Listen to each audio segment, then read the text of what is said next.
fadlan ha ilaabin inaad subscribe saarto si aad u hesho wararka ugu dambeeya ciyaaraha. Ha ilaabin inaad gambaleel ku furato si aad u noqoto qofka ugu horeeyo hela muuqaaladeena cusub. Assalaamu calaykum waraxmatullaahi wabarakaatuh saaxiibayaal meel waliba oo aad maanta caalamka ka joogtaan waa maalinimo isniina waxaanu soo qaadan doonaa wararka ugu waaweyn maanta ciyaaraha ee barnaamijkeena kan oo ay ku jiraan ciyaaraha la ciyaari doono caawa FA Cup-ka ay England lagu ciyaarayo FA Cup-kuba England ugu muhiimsan oo ciyaaruhu caawa jira waa toddobaadka maldaariyo toddobaadka dhan waa la ciyaaraya sabtida kuwa baa ciyaaray axad waa la ciyaaray isniin waa la ciyaaraya caawa talaada habeen dambe waa la ciyaaraya oo dhagweyni baa jira أربعة سلة من الدقويني بالعيار يو شامليجي خميس ليه عيار يصيروا بيجلي جمع بالنا سنة يا مركا تضبط كوحو تضبط بنوني بوها تضبط عيارات بوها يو تضبط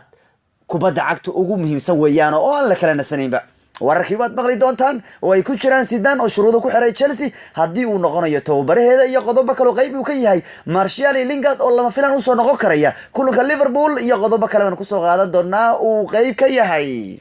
aabaha Neymar oo cadeeyay wiilkiisa iyo hadii uu Barca ku beeriyo Boris Boitenga oo toddobaadka lala yaabay qaab xumidiisii ciyaareed haddana gurigiisii dhac loo sii geystay iyo qodobo kale ayaanu ku eegi doonaa maanta ciyaaraha haddaba haddaan eegno kuwa caawa jira caawa unba waxaa jiri doona ciyaar ka tirsan FA Cup-ka baryahan England waa FA Cup-inayay ma ogtahay FA Cup-ku waxaa caawa ciyaartu ay tahay mid u dhaxaysa Chelsea iyo Manchester United waxaanu ciyaartu soo gali doontaa 10 habeenimo 3 daqiiqo ciyaartu soo gali doontaa iyo marka waa ciyaar aad u adag waxaana lagu ciyaaraya Stamford Bridge baa lagu ciyaaraya labada kooxood ee Chelsea iyo Manchester sanadkan horyaalku waa ka jiifeen Chelsea aba Europa League Cup final ka joogta Manchester halkan koob ayaa adduunyo wax kasta u ah Manchester koobka wayna ku miditaa haday kanu dhaafo macnuhu koob la'aan bay baxaysaa Premier League kabtiisa weyn tahay shaqo kuma laha sanadkan inay qaadi karayaan Premier League warkiisa waa ka dareeyba lugtii koowaad baa laga badiyay 99% inay hareen bay u badan tahay League Cup kuma jiraan halkan FA Cup bay haystaan kan baa u zakaa halkan zakada ah ee haystaan hadiiba caawa laga rabo Manchester markuu ciyaareedku wuxuu dhamaan doonaa 0 bila koob ayuu noqon doonaa xilli ciyaareedkoodu marka caawa Bridge bay ciyaartu ka dhacaysa marka waa 10 habeenimo iyo bar marka ciyaarta taana nimanka kan Lingard iyo Martial baa ka maqnaaday United halka kuwa kan ay ka maqnaan doonaan ciyaartooygu la yiraahdo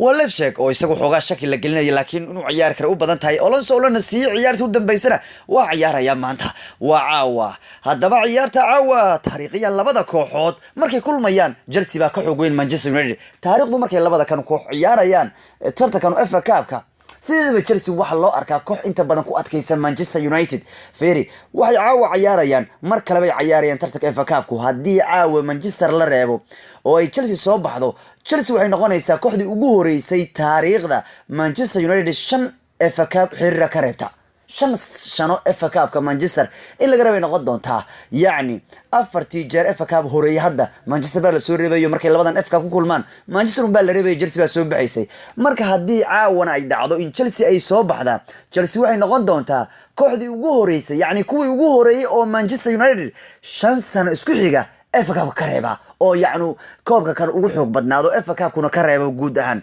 markuu caawa marada ka dhici doonto Manchester 5 sano isku xiga Chelsea ma idin reebayso yaa caawa hadii la ka bado waxay warku ahaan doonaa 5 sano isku xigna 5 sano isku xiga ayaan ciyaaru ka reebeen warku noqon doonaa warmayo maradu cishta waliba nimanka kanu FA Cup waxay ku kulmeen 6 sano u dambeeyay 5 jeer oo kamid bay hadda kulmayaan oo ay ku jirto ciyaartii 2003 ciyaarta Old Trafford ku dhamaatay 2 gool kadibna Bridge 1 gool iyo baa looga adkaaday nimanka reerdo Manchester United marka Manchester caawa taariikh xun bay gali doontaa hadii FA Cup ka danam markii shanaad isku xiga Chelsea ay ka reebto sidoo kale la soco Red Devils kuma awood badna garoonka Bridge haday tagto indhay taagtaagayaan oo yaani waxba kama qaban karayaan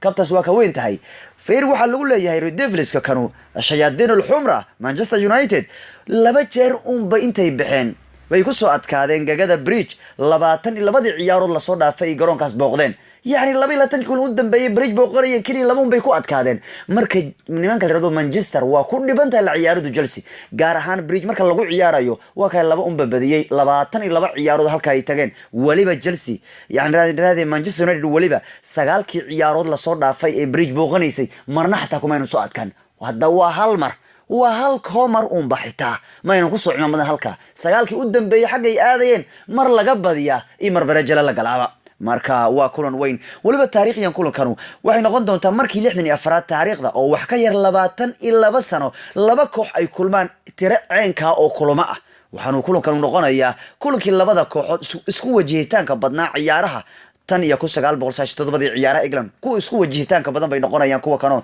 marka waa ka nimanku FA Cup-ka haystay Chelsea ayaa doonaya inay gaaraan wareegga sideedamaadka FA Cup-ka markii afaraad u xiriir ah waliba labadii final u dambeeyay way gaarayeen waliba waxyaabaha kale ugu miisan ciyaartan waxay tahay Chelsea markay gurigeeda ku ciyaaraysa ugu badnaan way soo bixi jirtay FA Cup-ka oo Chelsea waa soo bixisay 10kii FA Cup u dambeeyay gurigooda ku ciyaareen way soo baxayeen xitaa ku jirto rigoor ku garaaceen Norwich marka ayagu gurigooda markay joogan way ku khatar badan yihiin United marka sanadkan waxay doonaysaa in FA Cup-ka ay qaado madaxa ku degsato sidoo kalena wuxuu noqon doonaa inay bareejeen rekoorka Arsenal waa kooxda FA Cup-ka ugu badan oo haysata 13 jeer waxaana ay rabaan caawa Manchester inay gaaraan wareeg quarter finalka ama sideedamaadka FA Cup-ka markii shanaad oo xiriir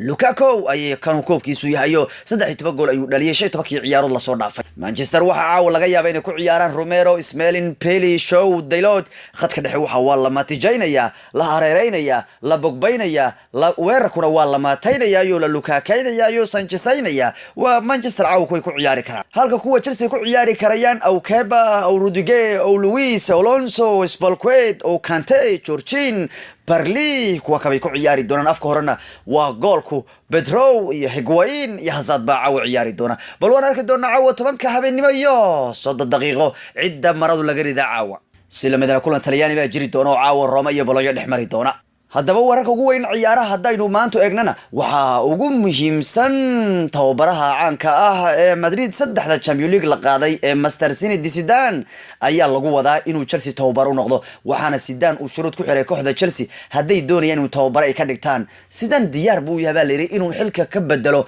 ninka Talyaaniga ee Zari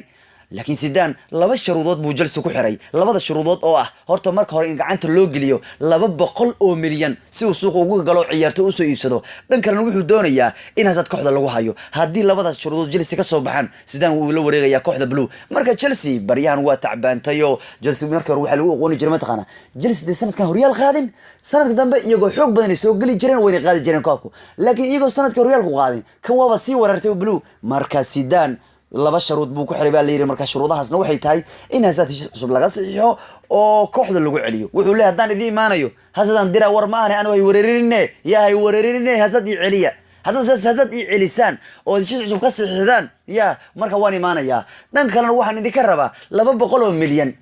mees Premier League wayaan buu leeyahay macnaha balaayaa wada buuxda ilma ma jiraan ilmihi West Hamka iyo Cardiff-ka iyo Bournemouth-ka iyo Burnley baba waaweynkii noqdayba waaweynoodowenba iyagii dhuma yahay ilma ma jiraanba nimankii yaryaraaba nimankii waaweyn ku ciyaaray xaqoodu marka wuxuu leeyahay anu mees maradayaan leegiridii 200 milyan halay diyaariyo hadii Chelsea shuruudaas ka soo baxdo Zidane wuxuu noqonayaa tababaruhu kooxda Chelsea waxaanu diyaar u yahay Zidane inuu kooxda qabto hadii Hazard loo celiyo 200 milyan faraha laga saaro Inter Milan ciyaarteedii buu daawanayay ninka lagu magacaabo Mauro Icardi iyo xaaskiisa waxa lagu arkay iyagoo daawanaya ciyaartii San Siro ka dhacday xalay oo Inter Milan ay 2 gool iyo gool ku garaacday Sampdoria iyadoo goolashu kala dhaliyeen ciyaartooyga Negolan iyo De Brusio haddana ciyaartooygu caruudsan ee gadoodsan ee kabtanimada laga qaaday Icardi aan ciyaarin xataa Europe League ee shalay xataa aanu ciyaarin ayaa ciyaartu daawanayo xaaskiisa baa loo arkaa ninka kanu Inter ku dirayso ninkan waxa uu muuqata xilliyeedkan kii ugu dambeeyay kooxdu taageerayaasha Inter baan arkay ninkan ku dhahayo waxa tahay nin xun oo aan taariikhda Inter bal dahab ka gali doonin waxay leeyihiin waxaan noo soo ciyaaray Wartal Sanga Nicolo Berti Evan Zamorano Julian Cruz Diego Simeone Marco Materazzi iyo Eto'o ayagu dhamaantood xataa ma wada fiicneen haddana waxay ahaayeen niman annaga qalbigeena ku yaala oo yacni noo dagaalamay inta karaankeena laakiin adigu waa ka korsan fadhiya iska fiirsanaya ciyaarteeda aad bay taageerayaasha Inter ugu jafeen ninka la yiraahdo Icardi xaaskiisa oo shalay garoonku yimaado maalin xataa weerar bay ku qaadeen oo Icardi xaaskiisa dhibaato ba qabsan gaartay waxa kale ugu weyn maanta ciyaaraha Antonio Martial Lingard war fiican baa u soo baxay reer Manchester oo afshiraysta laakiin warkan waa war Liverpool ka yaabinaya waxa la leeyahay Martial iyo Lingard oo la lahaa kulan badan bay maqnaanayaan kali waxay seegayaan kulanka caawa ee ma ciyaarayaan Chelsea Manchester laakiin diyaar bay u noqon karayaan baa la leeyahay kulanka Liverpool ee todobaadka soo aadan la ciyaarayo waana hadda soo aadan wala kulanka wuxuu go'aaminaya horyaalka Liverpool baana doonaysa markii ugu horeysay muddo 29 sano kadib in horyaalku qaado waxay wararku leeyihiin dhaawac nimankan ay soo gaareen Lingard iyo Martial aad uma adka waxay wararku u badan yihiin bay sida qaar ay warku qabaan in nimankan ay ciyaari karaan kulanka Liverpool marka rajo weyn baa laga qabaa kulanka Liverpool Manchester nimankan ay soo noqon karaan marka nimankan haday soo noqdaan waxa waa Liverpool oo geed u adkaani ilmahan faraq waa labadan cunug ilmaha faraq weeyaan waa adag yihiin marka kolba waxay wararku leeyihiin nimanku xaalkoodu ma adka oo dhaawacoodu waa fudud yahay waxaan u badantay in ciyaari karaan kulanka Liverpool oo ah kulan reer Manchester u muhiimsan oo ay doonayaan inay kuwa ka hor istaagaan horyaal dhan kale Cafu oo ah legend hore ee reer Brazil ayaa u digay wiilka da'da yar ee Arnold oo u ciyaara kooxda Liverpool ninka kan afarsi jirka Cafu ayaa Champions League la soo qaaday Milan waxaana uu yahay nin legend weyna waxaan wiilkan ugu digay in uu iscajibiyo oo isiraahdo nin weyn baad noqotay Allah ilaahay markan 20 jirkan ayaa hadda kamid rag ugu fiican England ka ciyaara waliba Premier League Liverpool qayb muhiim u ka qaadanaya guulaheedu laakiin wuxuu sheegay wiilku in wali ay tahay inuu sii dadaalo ha iscajibin ha wax kaleyn buu leeyahay wax kale ha iska dhigin wali uu arag inaad tahay wali wiil wax baranaya ha u qaadan inaad tahay nin sare oo tagayba nin tagay oo kabtiisa ay weynaatay iska dhigin kabtaadu ha ku ahaato lambar 2 ha iska dhigin nin kabtiisa ay tahay lambar 20 yaani nin weyn oo kale sida Dani Alves oo kale raga kale weynaad oo tagay ee kubadda cagta wax ka qabsa iska dhigin wiil yar baa taa leeyahay iscajibin marka fuulinka waa u digay ka oo kulanka Bayern Munich Liverpool ciyaari doona ninka la yiraahdo Manchester ninka uu ciyaara ee digayna waxa uu laga dhigayaa baa heshiis cusub Manchester u sixi doono wuxuu noqon doonaa ninka ciyaariyahan ee Premier League ugu mushaaraadka badan baa laga dhigayaayo digay heshiiskiisu hadda uu dhacaya 2019 iyo 2002 waxa ciyaareedka 2019 buu dhacaya waxna Manchester doonayaan heshiis 5 sano ka siixanin kan waxaana mushaar uu ku qaadan doona ka dhigaya oo heshiiskan ku sixi doona hadii laga sixi heshiiskan 5 sano wuxuu noqon doonaa ninka ugu mushaarka badan ciyaartoy Premier League ka ciyaara isagoo ka saramari doona xataa Pogba iyo Sanchez waliba xitaa Ozil baryahan dood weyn baa Brazil qabsatay doodaas oo ku aadan warwaakii xidiga ugu fiicnaa ee taariikhda kubadda cagta Brazil soo maray la iskuma hayo horto Bailey Brazil inuu yahay ninka ugu fiicnaa ee soo maray shakina ma gelinayaan laakiin maalinlid waxa lagu murmay Bailey kadib waxay yiraahdeen Neymar baa ninka ugu fiicnaa ee taariikhda Brazil soo maray hadalkaasna dad badan oo Brazilian baa ka soo horjeeday waxay yiraahdeen horta Bailey man laga dhigay waa ninka noogu fiican nagu ma haysano ma Neymar baa tirada ninka ugu fiican Brazil ninka labaad ee Brazil ugu fiican taariikhdu waa idinka diidnay bay yiraahdeen xataa Mourinho ka hadlay wuxuu yiri kabtaas ma u gari karto Neymar inuu yahay ninka labaad uu Brazil ugu fiicnaa taariikhda kadib Bailey ma idinku raacay yiri wax badan inuu qabtay tahay hadda doodu ayaa sii socoto waliba SBN ayaa cod ka qaaday dadka reer Brazil waxaana codka lagu cadeeyay in aanu Neymar noqon karin ninka labaad kadib Bailey taariikhda Brazil ninka ugu fiican marka Bailey ma la iska dhigo inuu Neymar yahay ninka labaad ee Brazil ugu fiicnaa soo maray taariikhda Brazil ka dhashay waa la diiday mid taa cod bixintii la sameeyay Neymar wuxuu ka soo galay kaalinta 12aad buu ka galayo waxaana ka horeeya magacyo markii hore laga horeysiinayay waxaana xidiga labaad taariikhda Brazil ugu fiicnaa loo doortay Ronaldo Wayne Luis de Lima Nazario Ronaldo baa loo doortayo waxaana codka ugu badnaa horta helay Bailey horta la shaki reer Brazil waxay u arkaan inuu yahay koodi ugu fiicnaa taariikhda laakiin labaad waxay geliyeen Ronaldo Wayne saddexaadna waxay geliyeen Ronaldinho bay geliyeen oo loo coday inuu yahay kii saddexaad ee taariikhda ugu fiicnaa marka Neymar waa laga diiday waxa la warayahay Neymar waa been baad sheegtay baa leeyahay Neymar inuu yahay ninka labaad ee taariikhda Brazil ugu fiicnaa 12aad buu doorashada ku kan galay haddaba ragii Brazil ugu fiicnaa taariikhdu marka Bailey laga soo tago Ronaldo ugu horeeyo Wayne Ronaldinho ku xigo Romario ku xigo Zico afraad soo galay Rivaldo shanaad Suarez lixaad ka toddobaad Cafu iyo Roberto Carlos iyo Bebeto iyo kuwa kale sideed bay soo galeen Falcao baa sagaalaad soo galay nin la oran jiray Brazil u ciyaari jiray Creka ayaa tobanaad soo gashay ayaa soo galay Neymarna 12aad buu soo galayo marka Neymar waa la diiday inuu yahay ninka ugu fiicnaa taariikhda Brazil soo maray kadib Bailey kadib markii Ramos uu shalay u buuxsamay kaarkii shanaad ee La Liga uu Roose qaatay uu ka dhignaa Roosihii 20aad xirfadiisa uu qaadanayo horyaalka La Liga uuna noqday ninka ugu badan ee Roose qaatay haddana ninka kan waxa uu seegaya Bakariya kulanka soo aadan ay la ciyaarayso kooxdiisa Levante kulankeedu seegi doona wuxuuna u soo noqon doona kulanka Barcelona ay kula ciyaarayaan Bernabeu kan La Liga iyo kan Del Reyba marka ganaaxu hal kulan buu yahay saa ula soco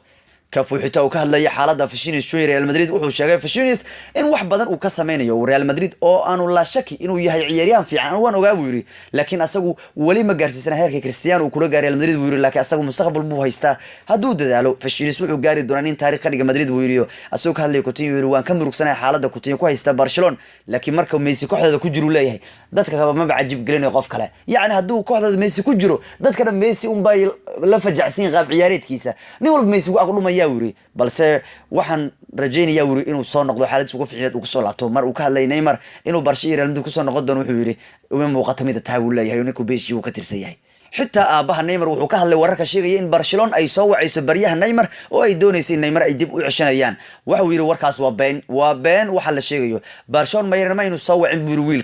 wiilkaygu waxa uu ku faraxsan yahay Paris buu leeyahay waan ogahay xaqiiqdii Barcelona in ay tahay koox weyn laakiin wali kamaanu hadlin buu yiri in uu Barca ku noqonayo leeyahay marka waa un war la iska sheegay buu leeyahay aabaha Neymar wuu beeniyay wararka Kevin Prince Boateng gurigiisii dhacbaan loo geystay isagoo maalin dhaweyd ciyaarta habeen dhaweyd loogu cimaamaday qaab ciyaareed fajacsan uu soo bandhigay Barca waayil meelaha la ordaysa ka waran ninkii dhamaa markuu arkay goolkii waa ku kor gabgableeyaan ku yiri jareeyay isagoo dhanba uu ruxmay cabsadayba ninka ka waxaas Barca wax dunyada ma qaban karaya qaay Boateng inta gool haya la tusi wax wariya waa kaas kubadda gool haya waraysi ka qaaday ka dhali goolku waa waririyaga waa cabsiyo goolku waa dhali kari waayay hadda gurigiisan dhacba lagu daray isagoo qaab ciyaareed fajac la soo bandhigay oo yaababa hadda gurigiis markuu tagay la dhacay habeenkii dhawaa waxa laga qaatay hanti gaaraysa yacni dahab iyo lacago isugu dhigma gaaraya marka la isku fiiriyo 300,000 ilaa 400,000 oo euro waa laga qaatayo booliisku ayaa hadda arrinka baaraya mana ahan markii ugu horeysay magaalada Barca ciyaartoy wax lacagtiisa lagu dhaco oo ciyaartoy Barca lacagtiisa la dhaca ama hantidiisa la dhaca Jordi Alba gurigiisa baa la galay habeen ay Inter la ciyaarayeen Barcelona Umtiti xataa tababarku ku soo noqday waxaana uu qayb ka yahay ciyaartooyga Barcelona ee la ciyaaraya habeen dambe kooxda Lyon liiska lagu soo daray muddo kadib ninkii Umtiti ah Arsene Wenger oo saadalinaya kulanka Juventus iyo Atletico Madrid oo sanadkan finalka garoonkooda lagu martigelinayo ay ciyaarayaan cid soo bixi karta Wenger wuxuu cadeynaya Juventus inay tahay kooxda u dhow inay soo bixi karto xilli ciyaareedkan walow iyagu kuwa final gurigooda lagu ciyaarayo dhan kale Marcelo qaab ciyaareedkiisa baa la eedeeyay taageerayaal badan Madrid waxay leeyihiin war Marcelo keed naga geliya waxaana taageerayaasha Real Madrid la soo bandhigay wiilka liirado Regolan iyo kan liirado Marcelo farqiga u dhaxeeya waxaan la soo qaatay kulamada Regolan uu ciyaaray xilciyaareedka ku soo bilowday kooxda Real Madrid saf koowaad iyo kuwa Marcelo ku soo bilowday Marcelo kulamadiisa guul darooyin badan ka buuxa halka wiilka liirado Regolan uu guud ahaan kulamadiisa saf koowaad Madrid ugu soo bilowday Madrid ay wada badisay Marcelo kulamadii uu ciyaaray Madrid hal ciyaarood bay badisay ka war halka wiilka kalena ciyaaro uu ciyaaray Madrid Regolan ay wada badeen Madrid guud ahaan halka ninkan Marcelo hal ciyaarood bay Madrid badisay waxay taageerayaasha codsanayeen kan uu ka iska galiyaaba waxaanu Marcelo leeyahay laga raali noqdo marka Marcelo Regolan ba kala hebel inuu ciyaaro Regolan ciyaarihiisu way wada badisay Madrid kan laakiin hal bay ma taqaana adkaatay inta kale waa laga badiyay Madrid qaarkood ciyaarihiisa ugu weynaa maanta nabadgelyo